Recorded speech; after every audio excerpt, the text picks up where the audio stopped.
what it really is a massive grab, land grab, ocean grab this time.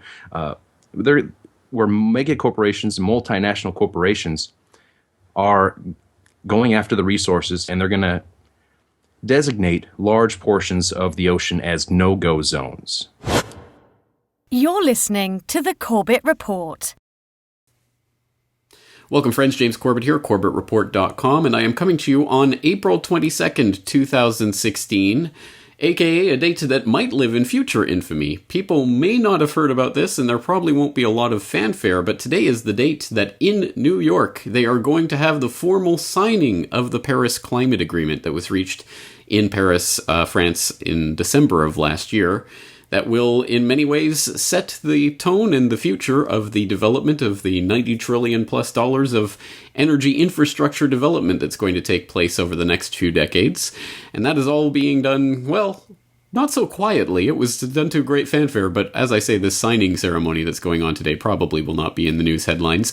But it is of concern to us for today's conversation, because we're going to be talking about issues surrounding the greater agenda under whose umbrella this Paris Climate Agreement falls. And one example of that, of course, is the UN 2030 agenda, which we did talk about a little bit last year when it was rolled out at the United Nations General Assembly last September. But this, of course, is a development of what was formerly Agenda 21 and is just a furtherance of the same goals for the same ends. And we're going to be talking about another aspect of this, not the Paris Climate Agreement, but a different United Nations push that is ongoing at the moment. And this relates to something called Resolution 69-292, aka Development of an International Legally Binding Instrument under the United Nations Convention on the Law of the Sea on the Conservation and Sustainable Use of Marine Biological Diversity of Areas Beyond National Jurisdiction. One wonders why these types of UN General Assembly resolutions don't get a lot more media play. Maybe it's because they're hitting behind gobbledygook like that. But here to break down the gobbledygook of this type of resolution is someone who has done a great video on this matter in particular that I will direct your attention to. The video is called UN 2030 Agenda Continues, the plan to take over one half of the world with one move. And the person in question is Spiro Skouras, who has been on the program before. I hope you'll know him. If not, please do check out his YouTube channel. Link in the show notes as always. Spiro, thank you for joining us today on the Corbett Report. Thank you for having me, James. It's great to be here. All right, that was a long-winded introduction, but perhaps you can cut through some of the gobbledygook that we're talking about here. As I say, this UN General Assembly resolution is not very easily parsable from its title. Tell us what this resolution is about. Well, this is one portion of the 2030 agenda. And as you said earlier, the 2030 agenda was rolled out at the end of last year in Manhattan, New York, at the UN headquarters there. Now, this new portion that is being rolled out is going after the oceans. They've already used sustainable development. They're rolling out the climate change aspect of it. And this is geared towards that climate initiative that they're looking to push. And what it is it's a far-reaching initiative by this UN that is being brokered and negotiated with closely by the Obama administration to what they say, quote unquote, to preserve biological resources.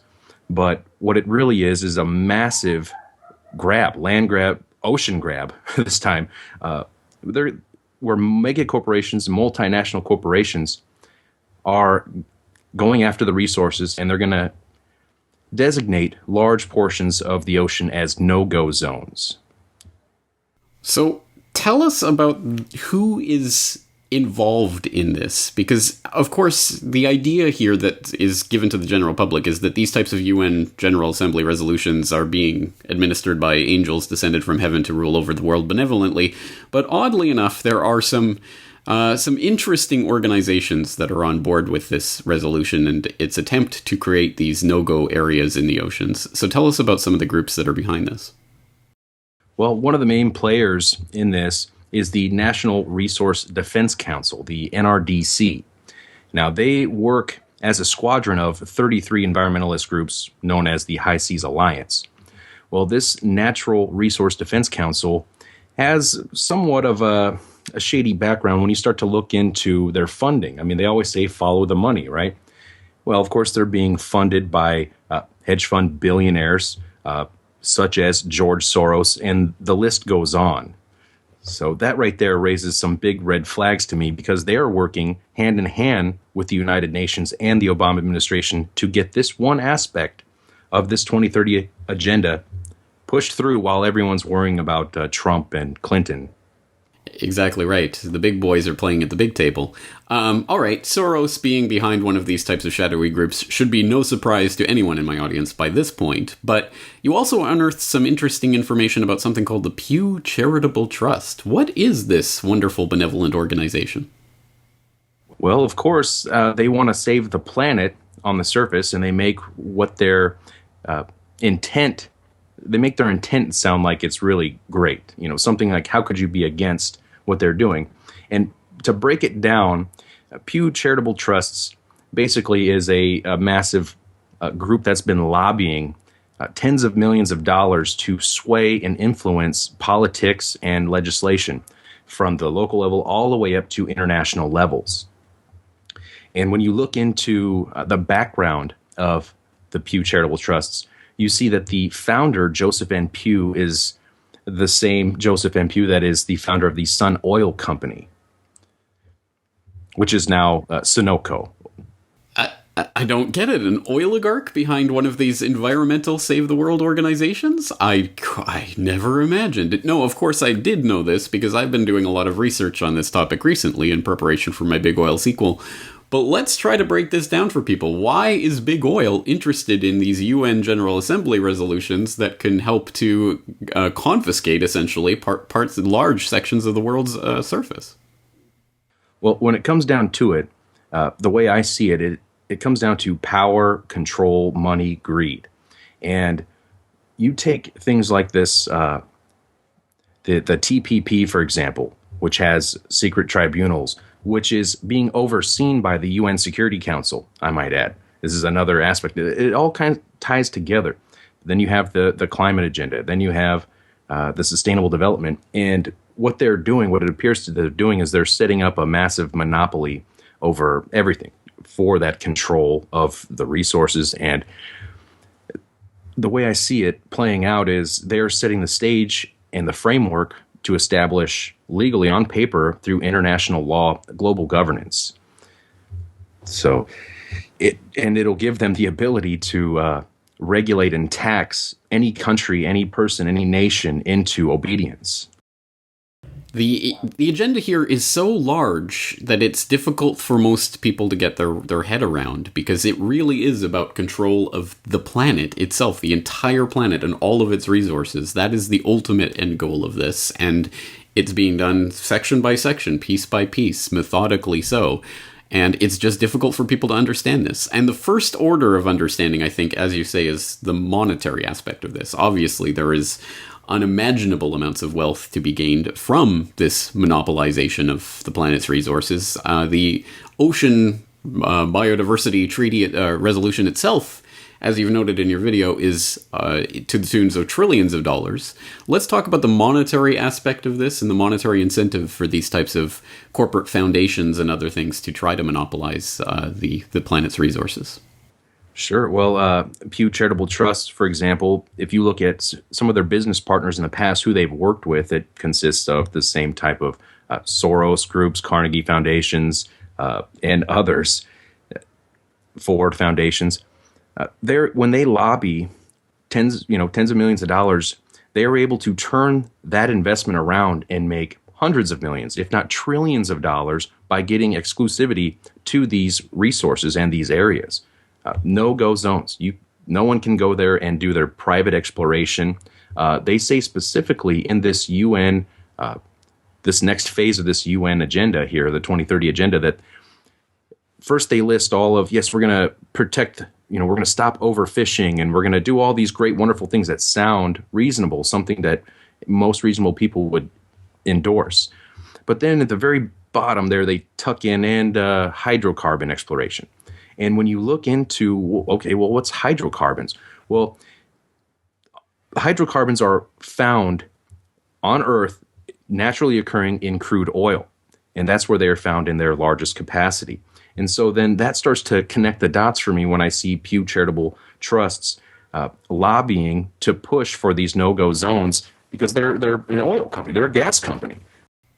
Yes, and I note on that very note that the Pew Charitable Trust spokesperson, Elizabeth Wilson, is quoted as saying that although they want to set aside 30% of the world's oceans or whatever for preservation purposes, she says, direct quote, although not completely no-take, no-use areas, ... i.e., yeah, we're going to monopolize what can and cannot be taken, and we're going to get our share out of there. So as I say, obviously there is a monetary incentive here, and quite an obvious one, but I think it's more important to get to the deeper level of this, because it's not just about the money, it is also, as you say, about the control. Tell us just briefly about Agenda 2030 and the agenda of control that it represents. Well, as you stated earlier, James, the 2030 agenda is basically an expansion of the Agenda 21. And it is a far-reaching, far-encompassing globalization agenda. And everything from a global police force has been announced at the last UN General Assembly in Manhattan. Biometric identification on a global scale has been talked about, pushed by the UN, backed by the World Bank, sourced out to private contractors. But basically, what they're going after, they're going to use the main two focus points of the 2030 Agenda is sustainable development and the climate action, which is being signed today into international law on Earth Day at UN headquarters. And this is going to solidify climate change as a real thing. And they're going to be able to implement global taxation and regulate and mitigate every aspect and portion of our lives. So I'm not here to argue whether the global warming is real or not. That's not the issue right now for this conversation here. The issue is they're going to use the fear and the threat of these crises to implement full, total domination and control of every aspect of our lives. Unfortunately so. And again, people can look at, James Evan Pilato and I covered this on New World Next Week last year when they initially rolled this out, and others like Truth Stream Media have done some good videos on the 2030 agenda and what it boils down to. But it has, of course, it's wrapped up in feel-good, wonderful rhetoric about feeding the world's poor and all of that sort of stuff that, of course, everyone wants to do. But it's always the question of how do you go about doing that? And monopolization of the world's resources in the hands of the few select crony corporate foundations that are sponsoring this at the UN level is probably not the best way to do that. I think we can all agree. All right, a lot more detail and information in that video that I referred to earlier. So once again, I'll encourage people to go to your YouTube channel and to take a look at it. It's called UN 2030 Agenda Continues, the plan to take over half of the world with one move. So we'll leave that there for now. Spiro, I do appreciate your time. Thank you for putting this information together. Thank you, James. I appreciate it.